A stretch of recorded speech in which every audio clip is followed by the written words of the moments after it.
Le balissandre est en frêne massif de 40 mm, les pontées sont en laiton et en acier inoxydable et les cuirs sont traités au chrome. Le berceau se compose de 2 longerons et de 2 traversiers reliés ensemble par des boulons et des écrous-bornes.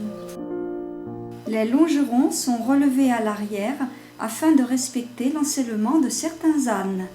La forme des traversiers respecte le garrottage. Les arceaux sont fixés au traversier avec un coulisseau, des boulons et des écrous papillons.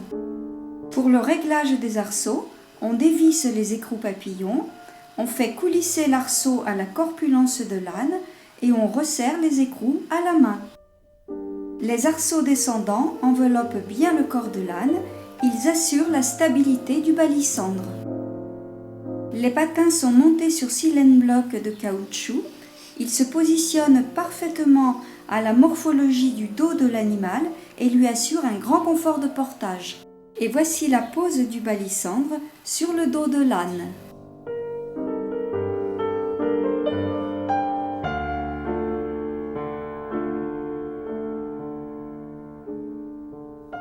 Deux courroies de suspension reliées à l'arrière des longerons empêchent l'avaloir de tomber le long des jambes de l'animal. Deux courroies de suspension reliées à l'avant des longerons maintiennent la bricole dans la position choisie. Grâce à sa forme en V, la sous-ventrière ne bouge pas et ne cisaille jamais la peau de l'âne derrière les antérieurs. En rapprochant les passants vers l'intérieur, la position de la sous-ventrière est réglable.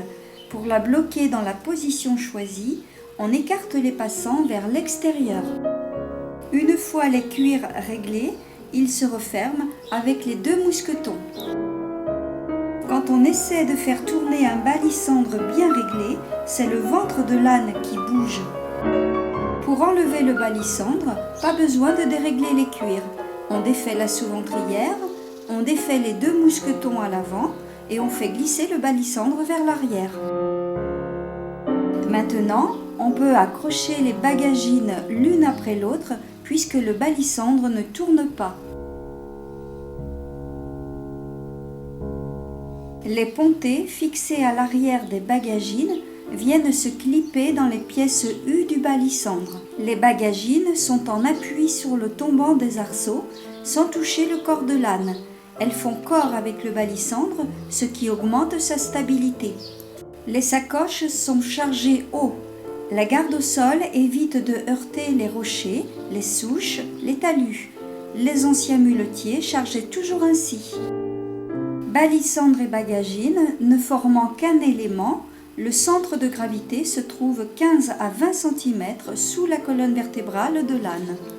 Sur le plat du balissandre, on pose la tente et le sac à duvet maintenu avec 2 tendeurs croisés. Les tendeurs s'accrochent aux 4 pontées arrondies vissées sur les arceaux. Sur le balissandre, on peut aussi accrocher d'autres modèles de sacoches. L'anneau ou la sangle de la sacoche vient se glisser dans les pièces U posées sur le dessus des arceaux.